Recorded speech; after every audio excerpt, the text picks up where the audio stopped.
রাজ্যের নতুন মুখ্যমন্ত্রী হিসেবে শুভেন্দু অধিকারী শপথ নেওয়ার পর থেকে স্বাস্থ্য পরিষেবাকে আরও বেশ শক্তিশালী এবং জনমুখী করে তোলার উপর বিশেষ গুরুত্ব দিচ্ছে রাজ্য সরকার।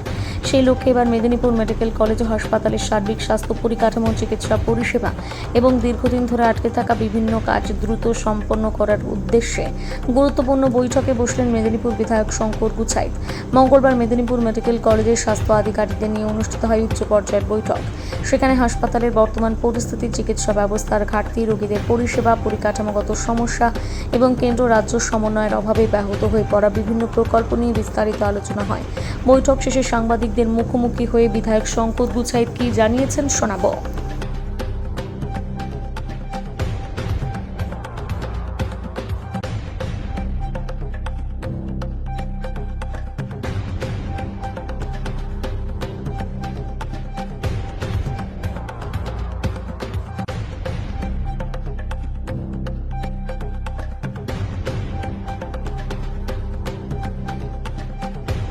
হবে এই দুটো জায়গায়।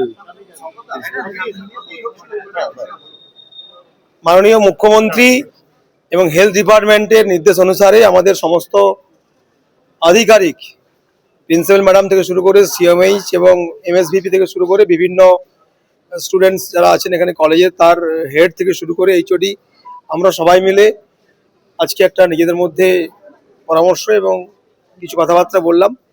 সেটা হচ্ছে আমাদের মেদিনীপুর হাসপাতালে যে পরিবেশ, সেই পরিবেশগত বা কাঠামোগত যে কাজগুলো বাকি আছে সেগুলো দ্রুত শুরু করতে হবে এবং পরিষ্কার পরিচ্ছন্ন রাখা, ওয়াটার থেকে শুরু করে বিভিন্ন যে সিস্টেমগুলো সেগুলো ঠিক করা এবং পেন্ডিং যে সমস্ত কাজগুলো আছে যেগুলো কেন্দ্র রাজ্য সমন্বয়ের অভাবে বন্ধ আছে, সেই সমন্বয় এখন হয়ে গেছে। সেই জন্য সমস্ত কাজ দ্রুত শুরু হবে, নতুন বিল্ডিং হবে এবং আমাদের 100 বেডের মাননীয় প্রধানমন্ত্রীর যে স্কিম ক্রিটিক্যাল কেয়ার ব্লক সিসিইউতে, সেটা 100 বেডের কাজ শুরু হবে এবং অন্যান্য যে সমস্ত ওয়ার্কগুলো বন্ধ ছিল সেগুলো দ্রুত শুরু হবে এবং এখানকার সমস্ত ডাক্তারবাবু থেকে শুরু করে আধিকারিকদের সঙ্গে আমাদের খুবই ভালো আলোচনা হয়েছে এবং আমরা প্রত্যেকেই চাই যে হাসপাতালের পরিবেশ ঠিকঠাক হোক, হাসপাতালে কোনো কাটমানি, সিন্ডিকেট, তোলাবাজি চলবে না এবং যারা যারা এনক্লোজ করে আছেন হসপিটাল রিলেটেড তাদেরকেও বলবো যে আপনারা হসপিটাল যাতে ডিস্টার্ব না হয়, কারণ বিভিন্ন জায়গা থেকে হেডকোয়ার্টার হওয়ার জন্য বিভিন্ন জায়গা থেকে রোগীরা এখানে আসেন এবং তাদের চিকিৎসা পরিষেবা ডাক্তারবাবুরা দেখেন, জুনিয়র ডাক্তার, সিনিয়র ডাক্তার শুরু করে নার্স থেকে শুরু করে সবাই দেখেন। সেজন্য আমি সবার কাছে আহ্বান করব যে আপনারা সন্তান সমভাবে তাদের চিকিৎসা করান, কারণ গ্রামের লোক আসেন, তারা জানেন না, কোনো কিছু বুঝেন না, তারা আসেন আপনাদেরকে ঈশ্বর ভেবে, সেজন্য আপনারা সেই পরিষেবা দিন।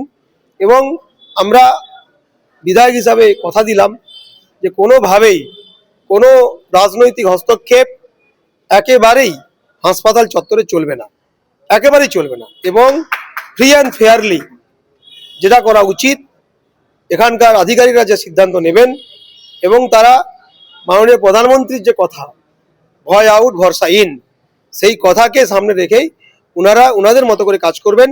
অ্যাজ এ বিধায়ক আমি ওনাদের সঙ্গে কোঅপারেশন করব এবং পুরোপুরি ওনার সহায়তা করব, এই কথা রেখে আমরা আজকে শুধু মাতৃমাটা ভিজিট করব, বাকি সময় কথা হবে।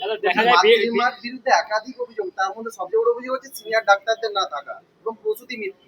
না, পুরোনো দিন ভুলে যান, নতুন গভর্নমেন্ট আসার পরে কিছু হয়নি এবং নতুন গভর্নমেন্ট আসার পরে আমরা বদ্ধপরিকর, মাতৃমাতেও বেডের সংখ্যা বাড়বে এবং তার নতুন বিল্ডিংয়ের কাজ শুরু হবে এবং আমরা বদ্ধপরিকর সবাইকে সমস্ত পরিষেবা দেওয়ার জন্য। যে সমস্ত মেশিনগুলো বন্ধ আছে সেগুলো চালু হবে, মানুষকে যে পরিষেবা দেওয়ার কথা সেগুলো চালু হবে। নতুন সরকার আসার পরে একটাও অভিযোগ নেই, সেই অভিযোগগুলো যদি আসে তাহলে আপনারা সংশ্লিষ্ট দপ্তরকে জানাবেন, আমরা শর্ট আউট করে সমাধান করবো। বলছি, রোগী থাকার জন্য করা হয়েছিল দুটো সেন্টার, একটা আবুল কালাম আজাদ এবং একটা গান্ধী পূর্ণিমা, অথচ রোগীর আত্মীয় স্বজনেরা সেখানে থাকে না, এখানে শুয়ে থাকে।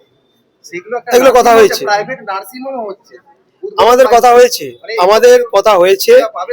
আমাদের কথা হয়েছে যারা রোগীর আত্মীয়রা আসবেন বা রোগীর বাড়ির লোক আসবেন তাদের জন্য ওয়েটিং রুম, আমাদের ক্যান্টিন অলরেডি চালু আছে, ক্যান্টিন 4 তলা ক্যান্টিন হচ্ছে, সেই ক্যান্টিনের সংস্কার এবং ইমিডিয়েট চালু হবে এবং রোগীর আত্মীয়রা রিলেটিভরা যারা আসবেন তাদের জন্য জল, বসার ব্যবস্থা ইত্যাদি ইত্যাদি আগামীতে হবে এবং সমস্ত পরিষেবা হাসপাতাল থেকে পাবেন। মাননীয় এমএসভিপি, প্রিন্সিপাল ম্যাডাম এবং তাদের পুরো টিম এই সহায়তা দেওয়ার জন্য প্রস্তুত আছে। হাসপাতালে সিটি স্ক্যান মেশিন খারাপ হয়েছে, হ্যাঁ, ঠিক আছে, বললাম তো, ওভারঅল যা যা আছে পেন্ডিং কাজ সমস্ত কিছুই আবার ওপেন হবে এবং আমাদের হেলথ ডিপার্টমেন্ট, স্টেট তারা কোঅর্ডিনেশন করে কাজ করবেন। মাননীয় মুখ্যমন্ত্রী অলরেডি সেই নির্দেশ দিয়েছেন এবং মাননীয় মুখ্যমন্ত্রী যে সিএমও যিনি হেলথ ডিপার্টমেন্টে আছেন তিনি আমাদের সঙ্গে কোঅর্ডিনেশন করে দ্রুত সমস্ত পেন্ডিং কাজ শুরু হবে।